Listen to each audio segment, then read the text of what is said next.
5 million naira for a girl who has been hawking pure water for 6 years. Chief, you are too generous. My son needs management. Your niece seems manageable. This is the story of Funke.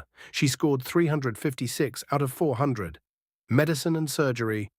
Unilag, first attempt, first time writing JAMB in her life. 3 days later, she was standing at a registry, signing her name next to a man who could barely hold the pen. The computer screen at the JAMB checking center glowed back at her like it was holding its breath. Funke's hands shook as she typed in her registration number. Once, twice, her fingers kept missing the keys. The woman at the next computer glanced over, probably wondering why this girl looked like she was defusing a bomb instead of checking an exam result. The page loaded, 356 out of 400. Medicine and surgery. University of Lagos. First choice.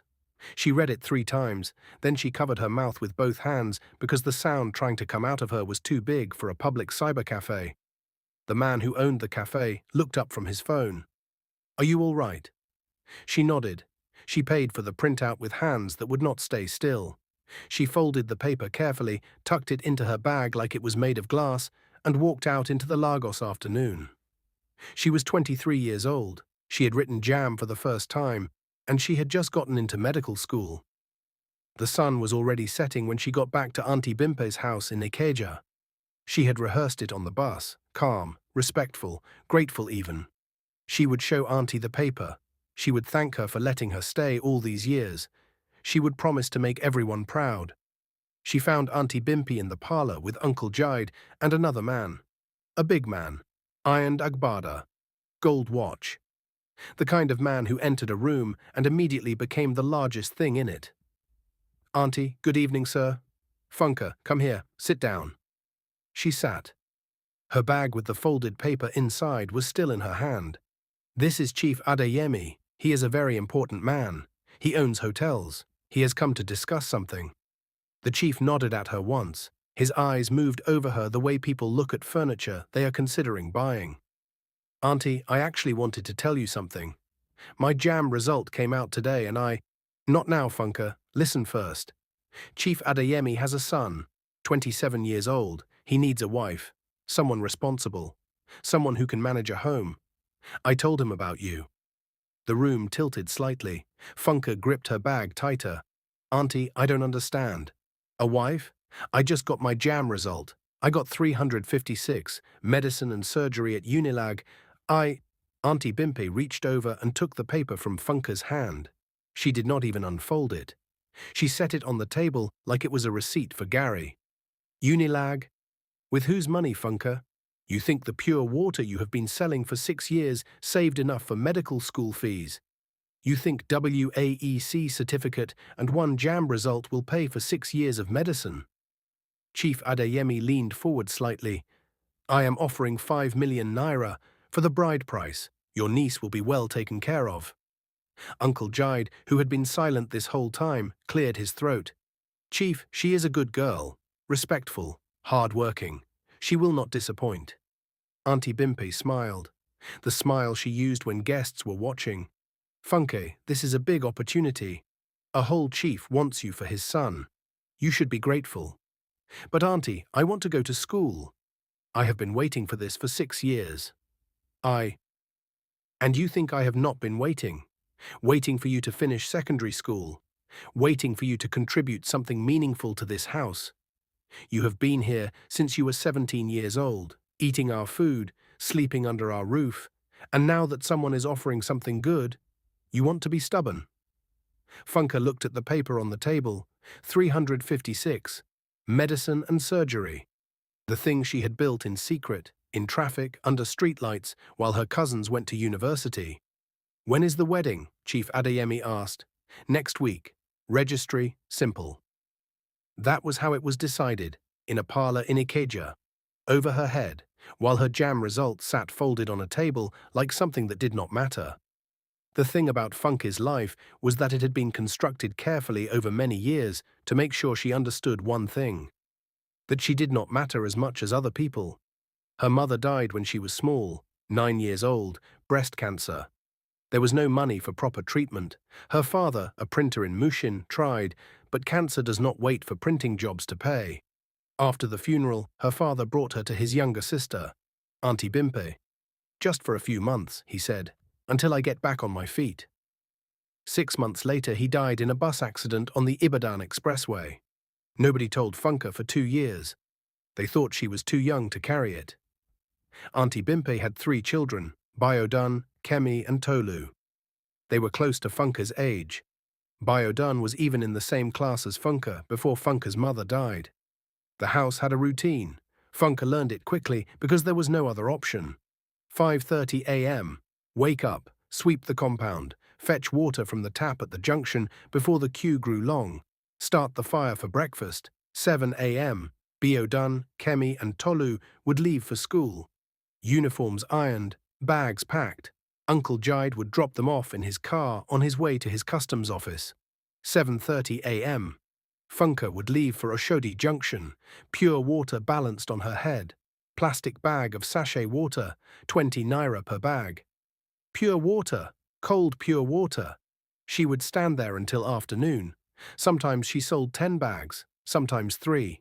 She would see the school buses pass. She would see girls her age in uniforms laughing inside air-conditioned buses, and she would look down.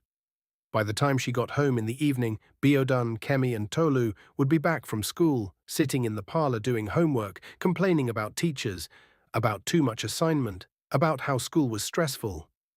Funke would go to the kitchen and start cooking. Nobody asked her if she was tired. Nobody asked her if she wanted to go to school too. It was just understood. She was the one who helped. That was her place. When Funke turned 13, something else started. Uncle Jide started coming into the room she shared with Kemi at night. Not every night, just sometimes, when Aunty Bimpe was asleep. When the house was quiet, he would open the door slowly. He would sit on the edge of the bed. He would put his hand on her shoulder. "Funke, you are growing. You are becoming a woman." She would freeze, completely still, like if she did not move, it was not happening. The first time he tried to touch her beyond her shoulder, she ran. Straight to the bathroom, locked the door, slept on the cold tiles. In the morning, Aunty Bimpe found her there. "Why are you sleeping in the bathroom like a mad person?" Funke did not know how to say it. She was 13. The words felt too big and too shameful. I could not sleep." Aunty Bimpe's eyes narrowed. "You are making my husband uncomfortable in his own house, walking around at night, locking doors. What is wrong with you?" "Nothing, Ma." After that, Uncle Jide did not come to the room as often. But he would watch her, in the parlor, in the kitchen, his eyes following her in a way that made her skin feel like it was crawling. She learned to sleep in the kitchen, on old newspapers next to the gas cylinder. It was safer. Aunty Bimpe noticed. She said nothing, but every morning after, the beatings became more frequent. For small things. Burnt rice, water not fetched early enough. Talking back even when Funke had not said a word. By the time Funke turned 17, Biodun was in university. Unilag, studying law. Kemi got into Las U to study accounting. Tolu went to Covenant University to study engineering. Funke finished secondary school that same year. WAEC, 8 A's. 1B, she showed Aunty Bimpe the result. "Auntie, I want to write JAMB. I want to study medicine." Aunty Bimpe looked at the paper, then she looked at Funke. Then she laughed. "JAMB? Medicine? Funke, who told you that you are going to university? You want to go and do what? Compete with Biodun?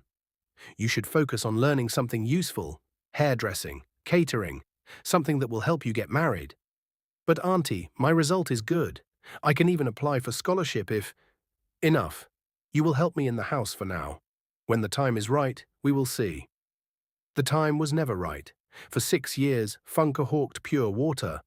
While her cousins went to university, while they came home during holidays with stories about lecturers and courses and campus life, while they complained about ASUU strikes and how stressful school was.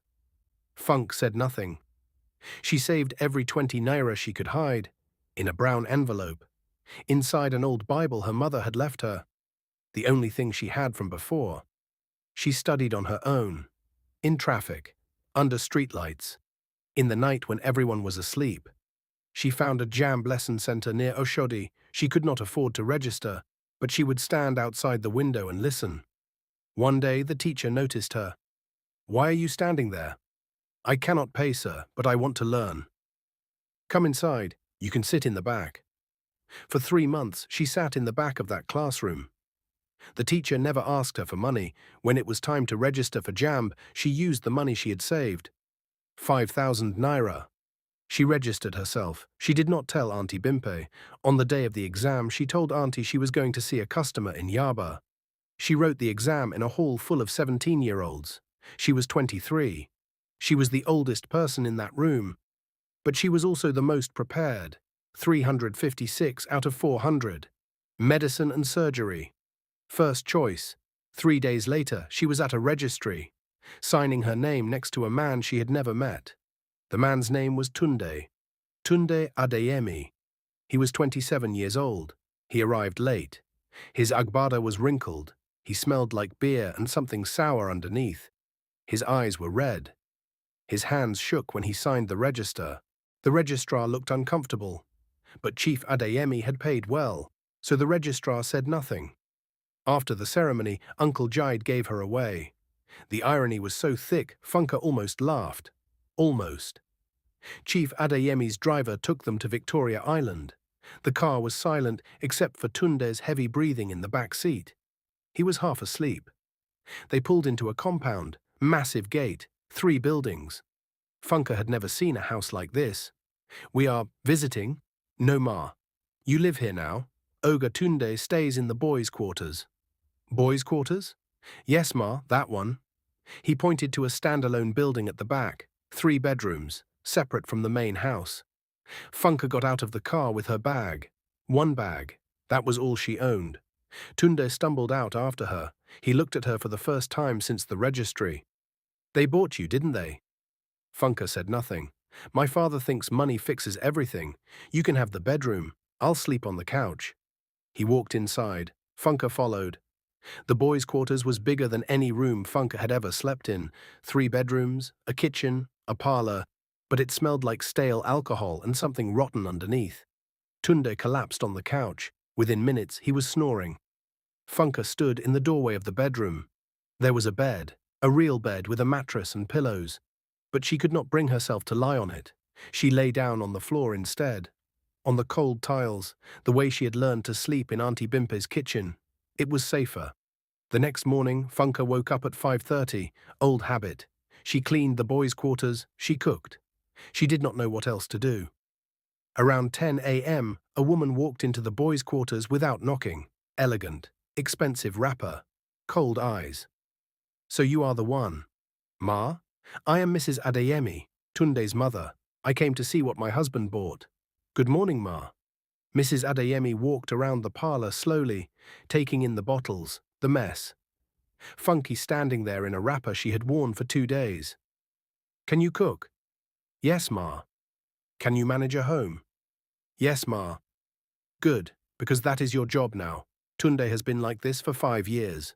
Drinking, wasting, refusing to work, refusing to do anything. We have tried rehab, we have tried therapy, we have tried sending him abroad. Nothing worked. So my husband decided to try marriage. You are here to fix him. That is why you were paid for." Funke said nothing. She was learning quickly that silence was the safest response in this house. Mrs. Adeyemi turned to leave, then she stopped. "I heard you got admission somewhere." "Unilag." "Yes, Ma. Medicine and surgery. You are married now. University is not necessary. Your job is to fix my son. Do you understand?" "Yes, Ma." "Good. I will come back next week to check." She left. Funke stood in the middle of the parlor, bought to fix a man she did not know, in a house she did not understand, with a dream folded in her bag that no one thought mattered. She looked at Tunde on the couch, still sleeping, still smelling like alcohol. She made a decision, not because she cared about him, not because she forgave Aunty Bimpe, not even because she wanted to stay in this house, but because the only other option was to give up. And Funke had been surviving for too long to know how to do that. She started small. She cleaned the boys' quarters properly, not just sweeping, deep cleaning. She threw out the bottles. She opened the windows. She let air in. Tunde noticed. Why are you doing all this? Because I live here now. You don't have to. I know. She cooked proper food, not party rice, not indomie, pepper soup, vegetables, things that fight hangovers. Tunde ate without saying anything. But he ate. At night he still drank. But she noticed he drank less when the house was clean, when there was food, when things felt less chaotic. One night, 2 months in, Tunde came into the bedroom. He was drunk. He stumbled toward the bed. Toward her. Funke froze. Her body remembered before her mind did. Uncle Jide, the bathroom floor, the newspapers in the kitchen. Tunde reached for her. She scrambled back. Her back hit the wall. Tunde stopped. He looked at her face, really looked. You're scared of me. She could not speak. He backed away slowly, his hands up like he was surrendering. I'm not. I wouldn't. He turned and walked out. He slept on the veranda that night. In the morning, he was sober. Hungover, but sober. I'm sorry. I don't remember everything from last night, but you were scared. I'm sorry. Funke did not say anything. I won't do it again, I promise. And he didn't. After that night, something shifted. Not big, just small. Like a door that had been locked for years finally creaked open just a bit. Funke kept cleaning, kept cooking, kept existing in that house. Tunde started talking, small things, about the weather, about food, about nothing important. One evening, Funke was reading. An old biology textbook she had found at a second-hand bookstore in Yaba. She had bought it with the last money she had hidden. Tunde noticed. What are you reading? Biology. Why? Because I want to. He sat down on the other side of the couch. For the first time since the registry, they were in the same room, awake and not avoiding each other. Why do you drink? Funke asked. She had not planned to ask. It just came out. Tunde was quiet for a long time. Then, because I'm useless. Who told you that? My father, every day, for 5 years. And you believed him? What else was I supposed to believe? My brothers are brilliant. Segun is an investment banker. Femi runs the hotels. I studied law. I got second class lower. My father wanted first class. Segun got first class. Femi got first class. What's wrong with you, Tunde? That's what he said at my graduation, in front of everyone. What's wrong with you? Funke listened. So I came home. I refused to work at the family company. Because why would they want someone who's not good enough? And I started drinking, and the more I drank, the more they confirmed what they already thought, that I was useless. So I kept drinking, for 5 years. He looked at her. And then they bought you. Because they thought maybe a wife would fix me, like I'm a broken radio. Funke reached into her bag. She pulled out a folded paper. Her JAMB result. 356. Medicine and surgery. She handed it to him. He unfolded it slowly. Read it. Looked at her. 356. First attempt. How? I studied under streetlights, in traffic, while selling pure water. For 6 years, my auntie told me I was dreaming. That pure water sellers don't become doctors. He stared at the paper for a long time. But you are. A doctor. Not yet. They took it from me. 3 days after this result came out, your father paid 5 million naira and my auntie sold me. He was quiet. Then, I'm sorry. For what? That the first man who didn't hurt you was bought. That sentence hung in the air. Funke took the paper back, folded it carefully, put it in her bag. You're not useless, Tunde, and I'm not broken. We're just 2 people who were told we were less than we are. And we believed it. He looked at her, really looked, for the first time. What if I stop drinking? Then you stop drinking. Just like that. Just like that. He didn't stop immediately. Recovery is not a straight line, but he started trying. Funke hid the bottles. Tunde got angry. Then he got quiet. Then he asked her why. Because you said you wanted to stop. I didn't say that. Yes, you did. He tried to argue, but she was right. He had said it. Even drunk, he had said it. Slowly, over 6 months, Tunde started staying sober for longer stretches. A day, 2 days, a week. He started going to AA meetings. Funke went with him, not because he asked, just because she showed up. The family noticed. Mrs. Adeyemi came to inspect one afternoon. She walked into the boys' quarters expecting chaos. She found order. "What did you do to him?" "Nothing, Ma. I just stopped lying to him." Lying. Telling him he's useless. I stopped agreeing with that. Mrs. Adeyemi said nothing, but something in her face softened just slightly. After 8 months, Tunde was sober. Not perfect, but sober. He started working. At the family company, Femi's hotel division. Small role, filing, reports, nothing prestigious, but working. Chief Adeyemi did not say anything at first, but Funke saw him watching Tunde differently. One evening, Chief called Tunde to the main house. "I need you to handle something. A hotel in Lekki. The manager is stealing. I need someone I trust to go and audit the books." "You trust me? You're sober. You're working. Yes, I trust you." That was the first time in 5 years Chief Adeyemi had given Tunde real responsibility. Tunde came back to the boys' quarters that night and told Funke. "He gave me a job." "A real one?" "A real one." She smiled. It was small, but it was real. "You're not useless, Tunde." He looked at her. "Neither are you." 18 months after the wedding, Chief Adeyemi collapsed. Heart attack. He survived, but barely. The family gathered at the hospital. Segun, Femi, Mrs. Adeyemi, and Tunde. Funke came too. She stood at the back. She was family now. Technically, the doctor said Chief needed to rest. No stress, no work. The will needed to be read soon. 1 week later, they all gathered at the family lawyer's office. Segun, Femi, Tunde, Mrs. Adeyemi, and the lawyer. Funke sat next to Tunde. He held her hand. His palm was sweating. The lawyer opened the file. Chief Adeyemi has made several provisions. To his wife, the family home. To Segun and Femi, the investment portfolios and international holdings. Segun and Femi nodded. To my first son, Tunde Adeyemi, I leave the entirety of Adeyemi Holdings, the hotels, the properties in Lagos, Abuja, and Port Harcourt, the oil investments, everything. The room went silent. Femi leaned forward. "Everything?" The lawyer continued. "On one condition. Tunde must remain sober for a total of 2 years. Continuously. No relapse. Verified by monthly checks. He has completed 18 months as of this reading. If he completes the remaining 6 months, everything transfers fully and permanently." Tunde's hand tightened around Funke's. Segun and Femi exchanged looks. The lawyer closed the file. "That is all." They walked out in silence. Outside the office, Segun stopped Tunde. 18 months? Yes. We didn't know. I didn't tell you. Femi stepped closer. How did you do it? Tunde looked at Funke. She did.